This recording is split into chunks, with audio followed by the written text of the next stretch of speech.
12 o'clock right on the dot.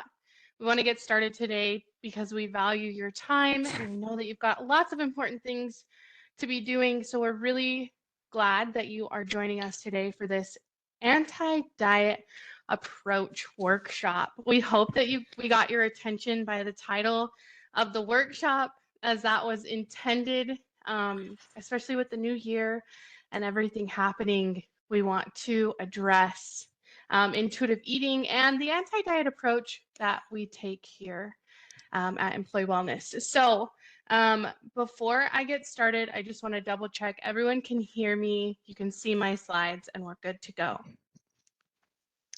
Yes, ma'am. Okay, fantastic. Now, one more thing before I get started, please utilize the chat.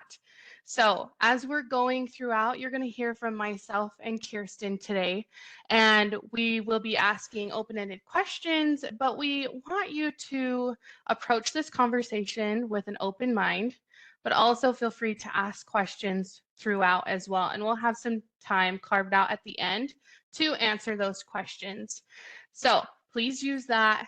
And I look forward to seeing some conversations going on in the chat. So without further ado, my name is Brittany Perry. I am one of your intuitive eating counselors here at Employee Wellness, and I'm also the Employee Wellness Coordinator, one of them. And I have with me Kirsten. Kirsten, do you want to introduce yourself? Yeah, I'm Kirsten Philpott. I'm one of your health educators with our Employee Wellness Program, and I'm also a certified intuitive eating counselor. So excited that you're joining us today. Fantastic. So let's hop right in and discuss what is intuitive eating. And intuitive eating is encompassing an anti-diet approach to nutrition. So let's get that right off the bat. If you weren't sure what we were going to be talking about today, it's intuitive eating. And maybe you are familiar with intuitive eating, maybe you've heard it before in passing, or perhaps you've joined one of the 4 classes that Kirsten and I have taught up until this date. Wherever you may be in your intuitive eating journey or getting to know it, we welcome you today, and we'll go over all of the basics of intuitive eating and the principles. So intuitive eating is a self-care eating framework, and it's deeply rooted in science and information by clinical experience. So this is research backed. Intuitive eating is a practice which honors both physical and mental health. With intuitive eating, there isn't one without the other. It is a combination of both. So this is most definitely an anti-diet approach to eating, nutrition, and physical activity.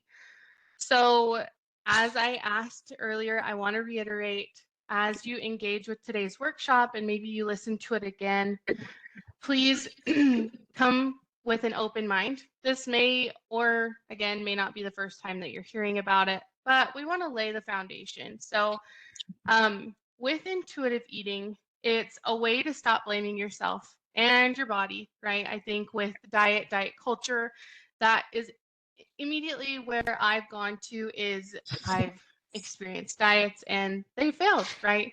And it ultimately comes together in a very self-blaming atmosphere. So we're presenting new ideas today with intuitive eating that will help you value your individuality and everything that makes you your wonderful, authentic self.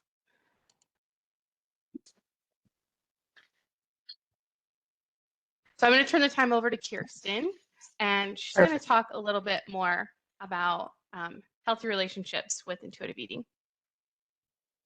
So the reason why we want you to value intuitive eating so much is because it comes from the perspective of having a healthy relationship with food. Especially at this time of the new year, we tend to often set health and wellness goals, which is not bad. We encourage goals are great. But with intuitive eating, we're trying to avoid this yo-yo cycling that we tend to have where we'll start a new diet and then go on that high of being able to accomplish it and then fall off the quote unquote bandwagon. And we're going to talk about that dieting cycle in a minute. But what makes intuitive eating different than a diet is that it focuses on understanding and responding to both our physical needs and social needs and our mental needs, and doing it in a way that allows us to overcome our emotional triggers or that peer pressure or the diet culture. And so intuitive eating focuses on the joy and excitement and satisfaction of food rather than following a prescriptive set of rules. And so it helps us regain that healthy relationship with food, because we'll talk about it over and over again, if you ever sit in and on any of our classes. But we are born with an intuitive relationship with food. There's no way that you could tell a crying newborn when they're hungry and when they're full. They just know it. And so intuitive eating helps us go back to that perspective of where we learn how to trust our bodies and trust our cues. So Kirsten just barely mentioned this, is that diet culture cycle, right? I feel like I have fallen into this, as many of the individuals that have joined into our classes have fallen into this cycle, and it's ever going, right? So the global weight loss industry is a multi-billion-dollar industry. And I want that to sink in for a second, right? Multi-billion-dollar industry. And then ask, why is that? Right? Why is it so much money? And the answer is because we go back again and again and buy into it again and again, because ultimately 95% of all diets fail, right? In air quotations, fail, because failure is described in the diet industry as that we go on a diet, we lose weight, and then we gain it back, right? And then we tell ourselves, oh my goodness, I am a failure. I failed at this diet. It wasn't sustainable. And then now I'm going to try something else, right? You go back into that that diet culture cycle. So as you can see on this cute little graphic on your screen, right, it starts with this new diet, right? Oh my goodness, this new diet, it's saying that I'm going to lose all of this weight in 1 week, right? So then we're like, oh, it must be. However you get your information, you're like, oh yeah, that is the golden egg. So then you buy into it. You spend tons of money, and then you spend tons of time investing into this diet. So then after all this money you spent on food or shakes or whatever it may be, supplements, and then you spend all this time, not only time physically, but also mentally, right? I want you to also think about this, is all of the brain power and space that this diet or dieting in general has taken up, right? We think about it constantly. If we're not engaging in the activity, then we're thinking about it, right? So we've bought money and time, and then maybe you start to see some results on the scale and you're like, oh yeah, this is great. And then ultimately, the diet that you invested money and time in, most likely and 95% shows it's not sustainable, right? This isn't a sustainable way to live, to eat, to think. And so then after a certain amount of days, then you say, quote unquote, you fall off the bandwagon, like Kirsten had mentioned, that you're no longer being able to invest all of that time and money into it. And so then you start gaining weight. And then here we are at the yo-yo, right? You invested time, money, you lost weight, then you said, oh gosh, this isn't sustainable, I failed. And then you go back to it time and time again. Now, we want to talk about that this increases our health risks with each diet, right? And in general, diets can cause eating disorders, binge eating, weight cycling, like I just talked about, body dissatisfaction, anxiety, depression, and many other things that can happen when we yo-yo back and forth with dieting. And so that's why today you're hearing us come at this through a perspective of intuitive eating, because of the damage that diets do to our body, not only physically, but also mentally as well. So I want to just drive this point home even further. So think about this diet industry and this diet cycle as if you were to take your car into an auto mechanic, for regular maintenance, right?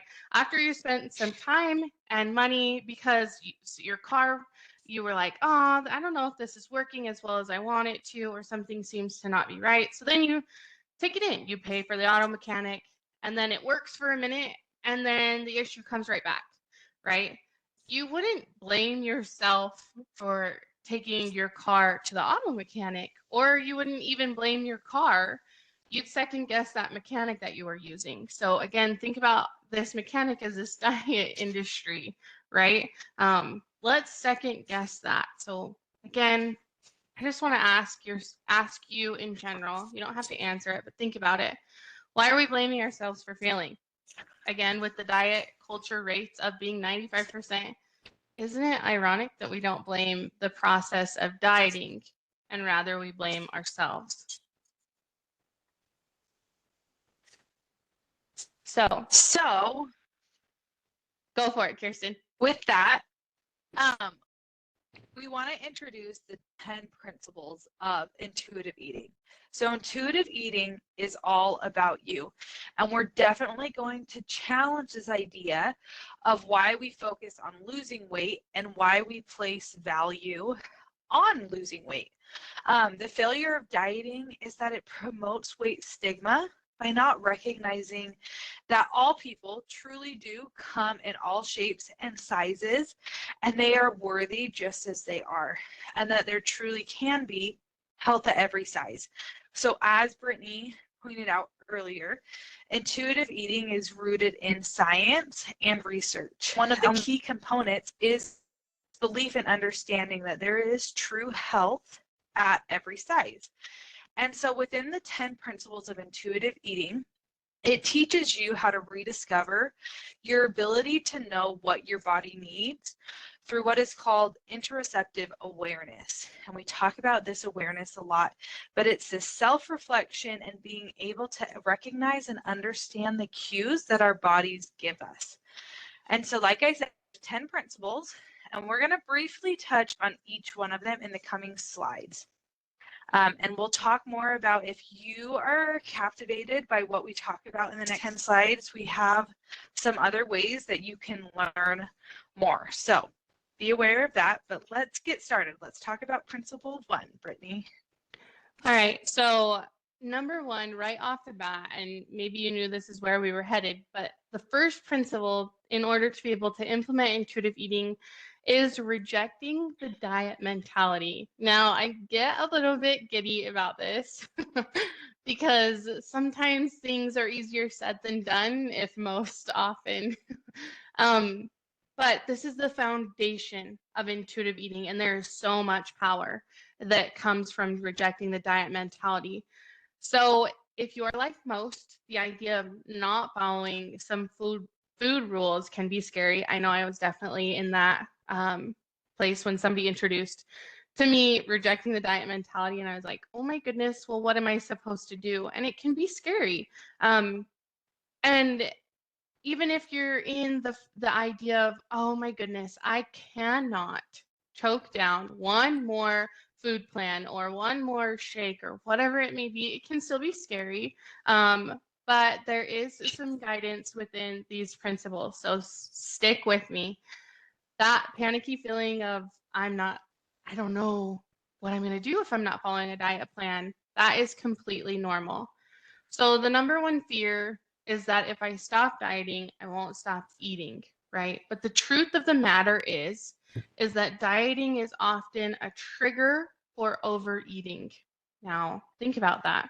Dieting is often a trigger for overeating because in our mentality, it really is feast or famine with the rules that we have placed and internalized to be truth, right? So for instance, if you're on a diet and you say to yourself, on this diet, I cannot eat chocolate. And if I eat chocolate, I'm going to fail, right? Now, maybe you can stick with that for a couple of weeks, maybe a couple of months, but then you're like, oh my goodness, all I can think about is eating chocolate. And then you eat it, right? And you feel like you're never going to have it again because you've told yourself that. And so you eat and eat and eat and eat, and it feels uncontrolled. And And you then you're like, oh, well, I'm overeating this. And it's because of that rule that you've placed in your mind is it's feast or famine. I'm never going to have it again, so I have to have it all right now. Now, that's the foundation, is rejecting that diet mentality. Is we want you to throw out those diet books, the food plans, the articles, whatever you have attached this hope to, that, oh, if I diet and I do this, then it's going to grant me all of the wishes for a better life. And that's not the case.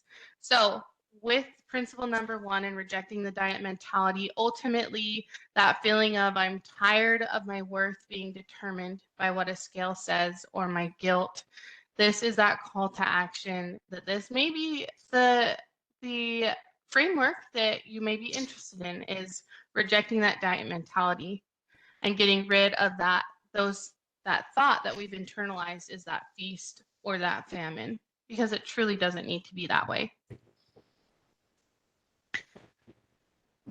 Perfect. So principle number 2, after rejecting the diet mentality, and when we say after, we want to recognize that these are principles, not steps, which means you're not going to accomplish one and then be able to move on to the next. These are things that we have to slowly add into our life because we have to battle it every day. Even as certified intuitive eating counselors, Brittany and I still have to battle rejecting the diet culture daily because that's in front of us. So just keep that in mind. But principle number 2 is honoring your hunger. Keeping our body biologically fed is so important. It's the first thing that we learn how to do, right? From the minute that we cry when we're born, we are led to learn how to honor those signals. And so when it comes to honoring our, it emphasizes that we can recognize when we're truly hungry and choose to eat to that point, allowing us to stop when we're comfortably full. So on the screen, you see a timeline from 1 to 10. And this is what we call our hunger fullness scale. Take the class a little bit more into depth about what each number stands for. But for sake of time today, is when we're too hungry. 4 to 7, 4 is when we're like that comfortable hungry. We're hungry, but we're not raging at every person around us. So that's when we want to start eating. And then 7 is when we're comfortably full. Now, comfortably full doesn't mean we have to unbutton our belt. It doesn't mean that we feel sick to our stomach. That's that too full time. That's that 8, 9, and 10 on the scale.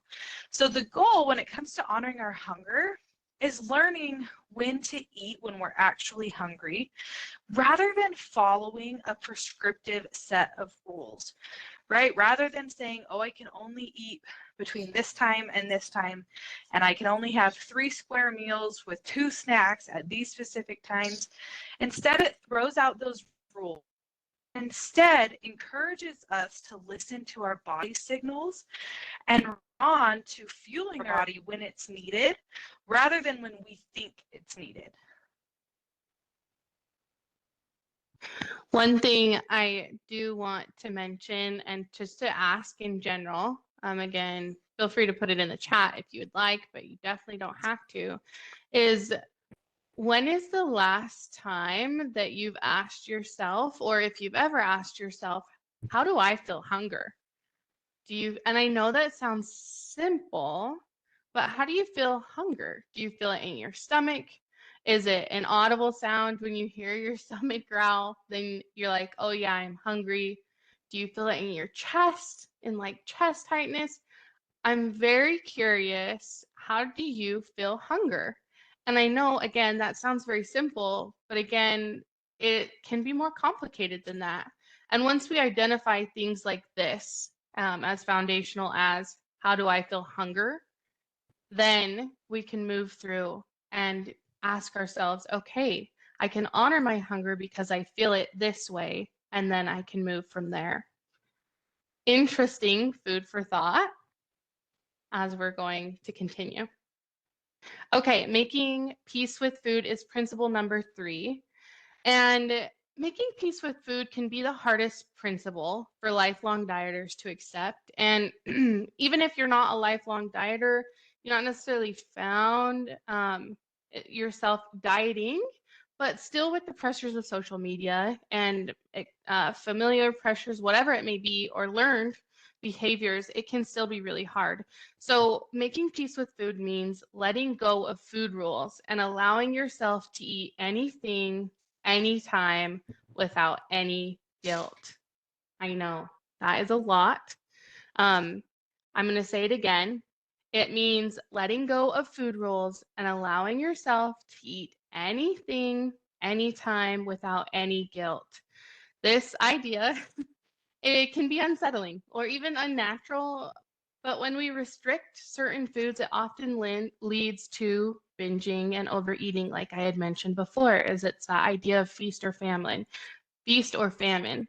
So as you shift towards seeing food as fuel and listening to your body, you'll find that you naturally crave options like fruits and vegetables over perhaps maybe sugary processed foods.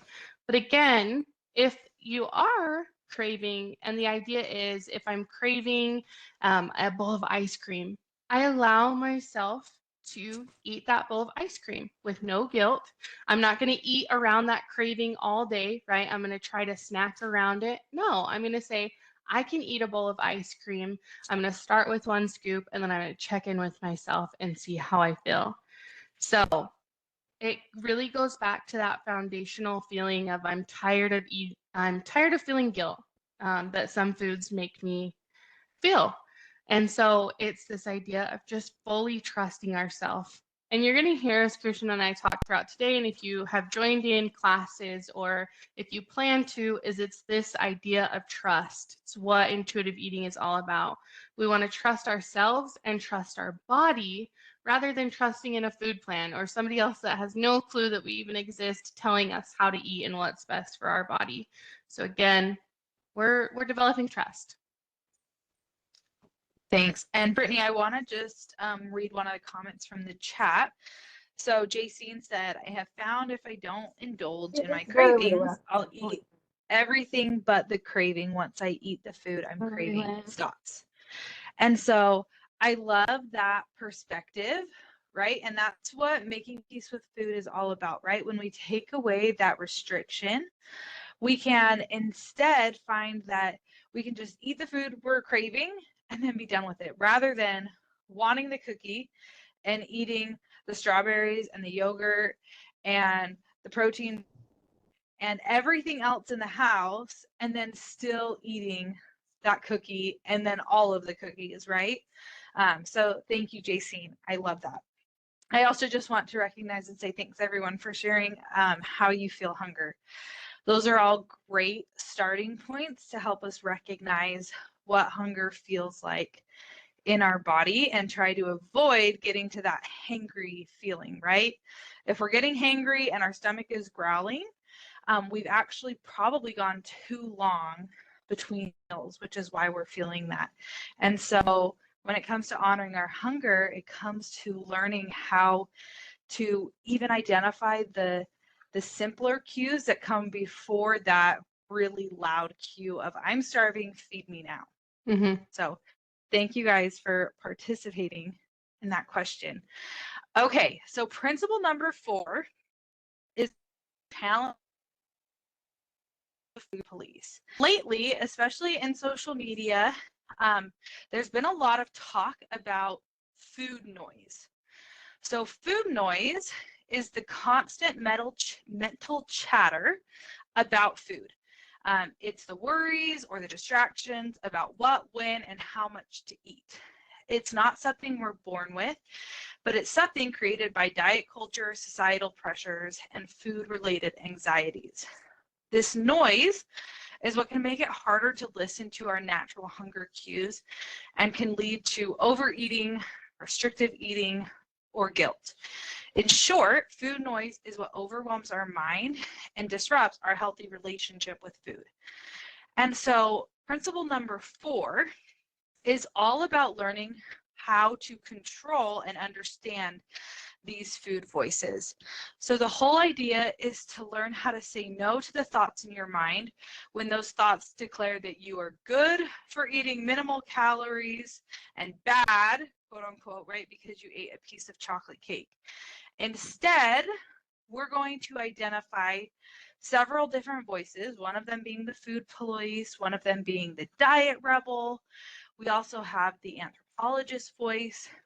But in this principle, we identify different voices and learn how to turn some of the negative ones into helpful voices and learn how to ignore the ones that don't serve us. And so that challenging the food police is all about learning how to interrupt that food noise and instead declutter our mind and tune into our internal cues. So if you want more control over your thoughts surrounding food, this is the principle that teaches us how to do that. And I just want to share a personal experience. Once I started implementing intuitive eating into my life and changing my thoughts and taking control over my thoughts, is I noticed how much more capacity my brain had and space in my brain that I had for other things other than just thinking about constantly about eating or food or the rules that were surrounding it. It cleared up a lot of mental space for me. And I thought that that was so big and such a relief that I didn't even think that was going to happen with intuitive eating. And so if you're sick of just thinking about it constantly, there is hope in that you don't have to think that way anymore. So moving on to discovering the satisfaction factor, it is the fifth principle.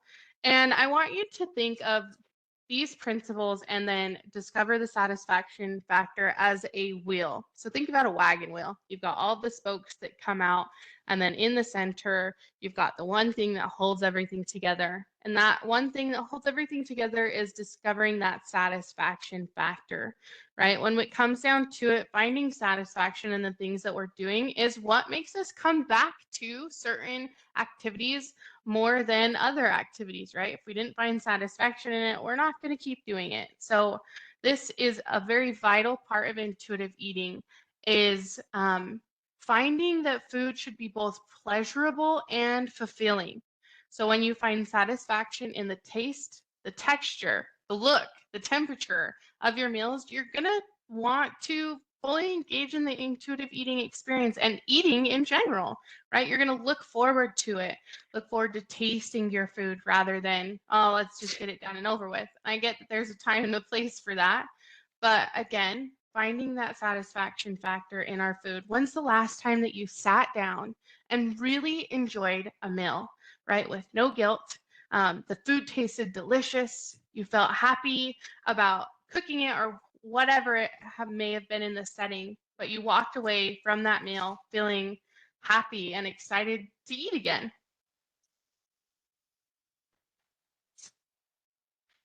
And then once we have learned about how to discover that satisfaction factor, right, and feeling good about the we are eating, we can then once again rediscover how to feel our fullness. So just like we had you answer the question of how do you feel when you feel hunger, I want you to think about how you feel when you feel comfortably full, not overly full, comfortably full. And feeling your fullness is once again about getting back into touch with that cue. It's about listening to our body signals that tell us that we're no longer hungry, right? And this might come in the form of the food stops tasting good, or we no longer are thinking about food as we're eating it.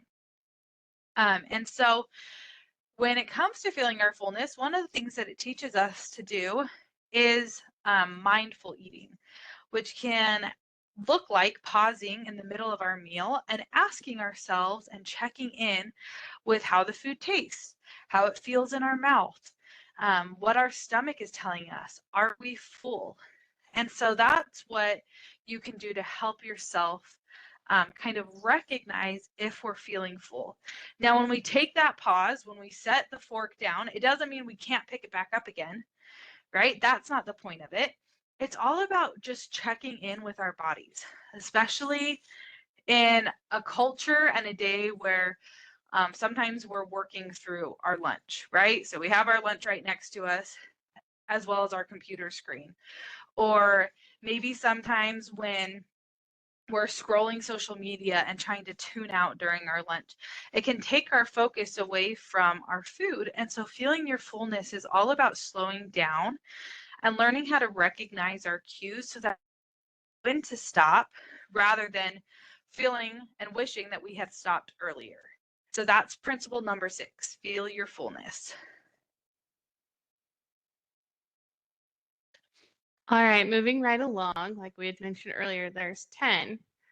So number 7, we're talking about coping with your emotions with kindness. Now, I know that the diet industry kind of, I know for sure that it is that it's supposed to, you're supposed to take emotions out of eating, right? You're supposed to separate them. Eating is not an emotional experience, but like we just mentioned, it's all about finding satisfaction, and satisfaction is an emotion. Now, when we're talking about coping with your emotions, I want you to think about the times that you've eaten when you are emotional, celebrations, achievements, hardships. These are all frequently marked by food, like ice cream for both good and bad news. And while this isn't bad, the mixed messages we're receiving can be very confusing about coping with your emotions and eating.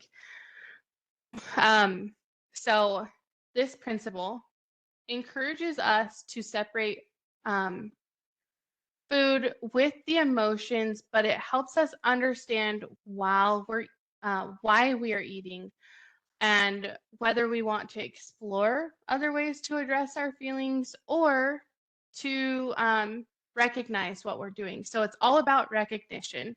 Is say, gosh, I feel really angry. And when I feel angry, my instant reaction is to go grab and munch on something really crunchy. Maybe that's potato chips, maybe that's nuts, carrots, whatever it may be. And maybe that's something that you do and you don't even register that you're doing it. Now, the idea to cope with your emotions with kindness in the intuitive eating framework is to recognize that we're doing that, right? And then it gives us an opportunity to recognize, okay, I am eating because I'm really angry. And then once I recognize that, it allows the power for me to choose if I'm going to continue to do that at the moment or if I want to stop because I'm not hungry. And then we deal with the emotion, right? Um, and I have it on your screen, when you replace the feeling of guilt with self-compassion, you'll be free to get curious about your underlying issues and find a way to deal with them. So again, we'll say what we've said in our class and what we've been taught as intuitive eating counselors is that food isn't a way to deal with our feelings. It is okay to be paired alongside as perhaps an additional coping mechanism, but it doesn't fix those feelings, right? We still have to come back to them and deal with them head on. But this allows us to take a pause, recognize this action, and then make an educated decision from there, right? It's not good or bad. This is simply what you're doing, and this is how we're going to deal with that. And the beautiful thing is that Principle 7 and Principle 8 are so very closely tied together. Mm-hmm. Principle 8 is respecting your body. Now, remember, respect means to show regard and consideration for someone's feelings, rights, and values. And your body also deserves that respect. Respecting your body can easily be one of the most challenging aspects of intuitive eating. And while, yes, body acceptance and love are important, Principle 8 goes deeper. It emphasizes that our bodies deserve movement, it deserves nourishment, and it deserves care, regardless of how we feel about them, which can be really difficult, right? Mm-hmm. Our bodies should always be treated with kindness. They should be dressed comfortably, and they should be appreciated for what they can do. They deserve to be fueled and moved so that we can keep functioning well. They deserve our respect and our care, even on days when our body image struggles arise. And so this can be a really difficult principle to achieve because it's talking similarly to that cope with your emotions with kindness about respecting our bodies even when we don't want to. The same way that we show coworkers and strangers and friends and families respect, even when we're having a bad day, our body deserves that same respect on our bad days. And that's what Principle 8 is all about. Yes, and I just want to drive the point home even further is that we can respect our body every single day, just like what Kirsten said, where sometimes we don't love our body every day, but respect is achievable every single day, and you deserve it. So, we're going to, I know this is tied in with nutrition and intuitive eating and all the things is moving. We move our body, right? You hear us saying that all of the time with the employee wellness program is moving our bodies. And this drives that point home is we move to, and we recognize the difference that we feel. So we are not suggesting that exercise is irrelevant. In fact, daily movement is key in the component of intuitive eating. Regular physical activities and the range that offers of benefits includes so many things that you've heard us say, but I'll make mention of a few of them is including a reduced risk of cardiovascular disease, stroke, arthritis, diabetes, depression, and anxiety.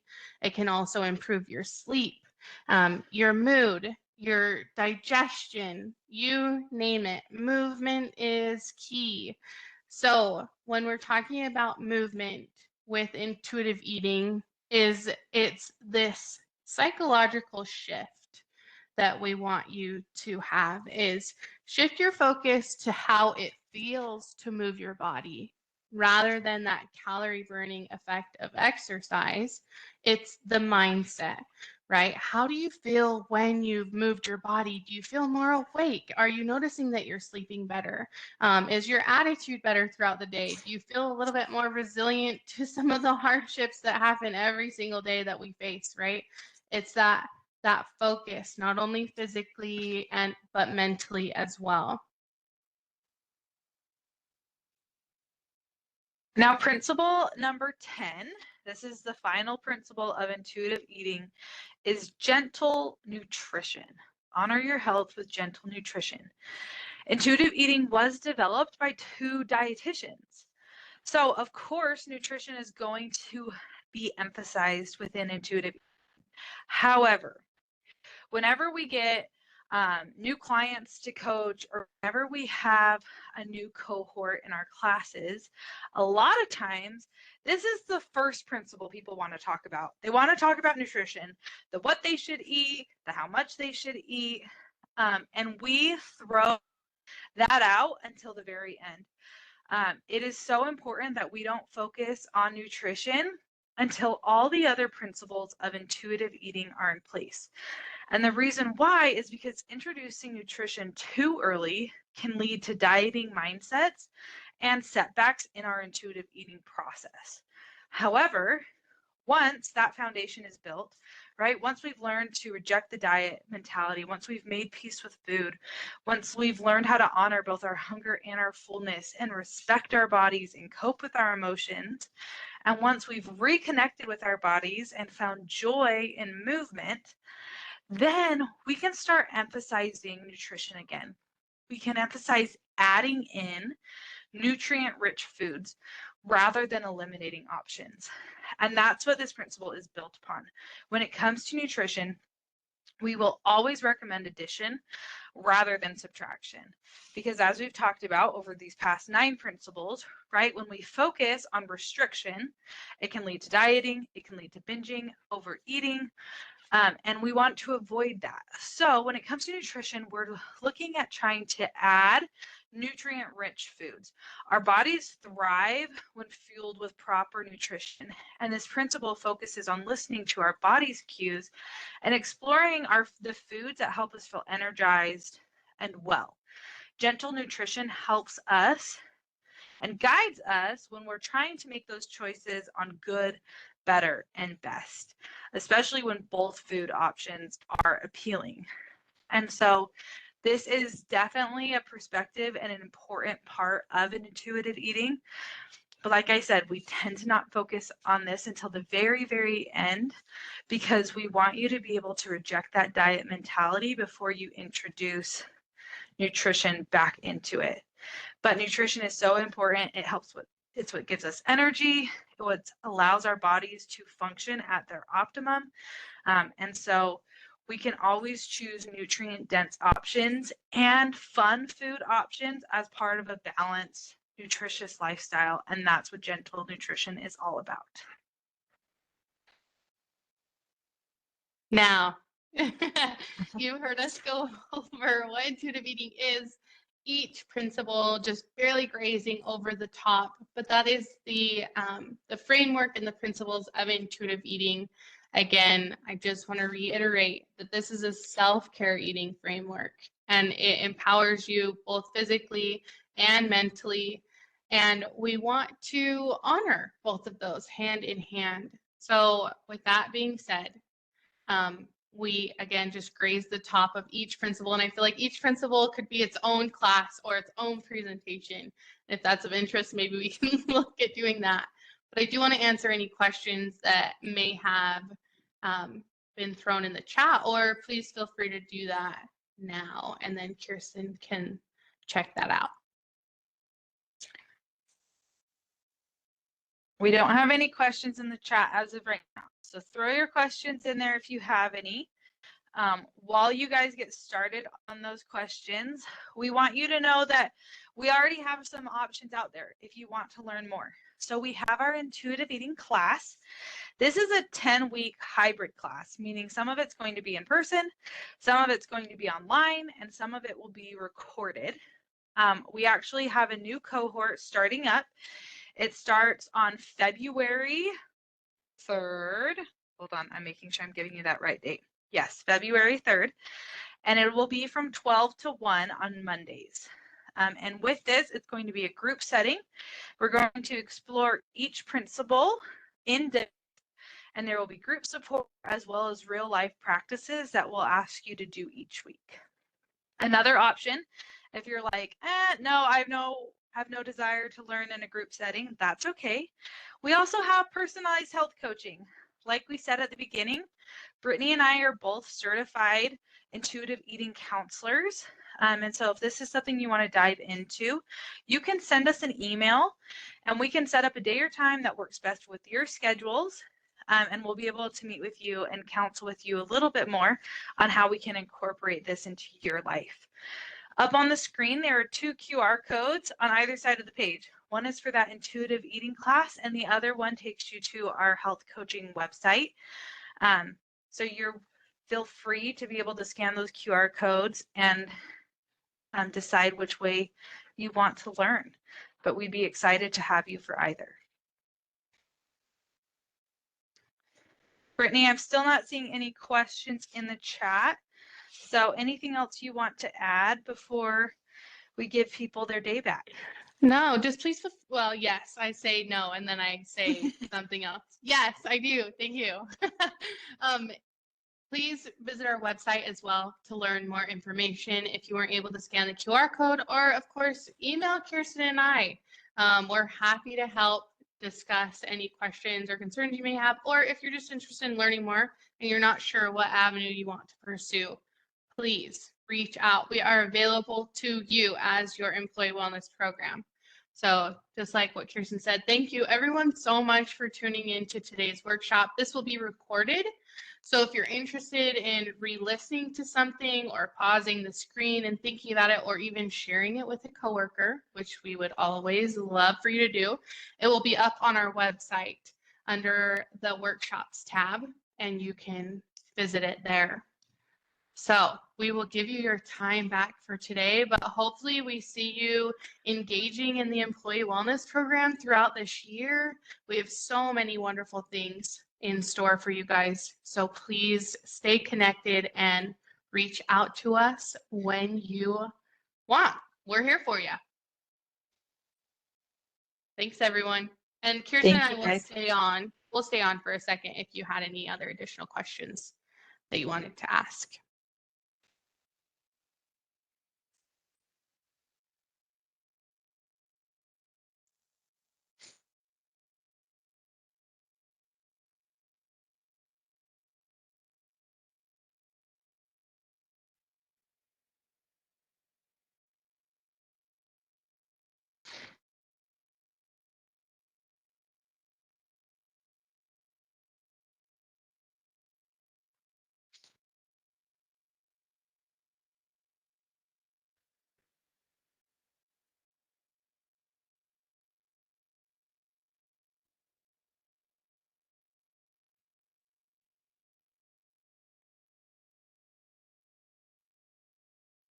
Yeah, so Laura, they're actually on our newsletter that came out at the very first week of January.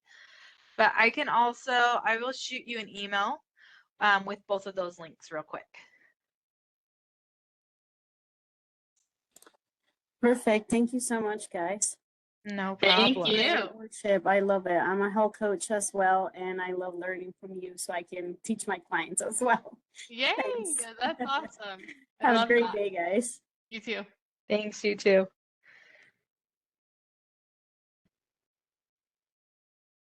All right, cool. Well, I think that does it. Thanks, Kirsten. Wonderful, wonderful workshop as always. I'll chat with you on Teams. Yes. Okay, see ya.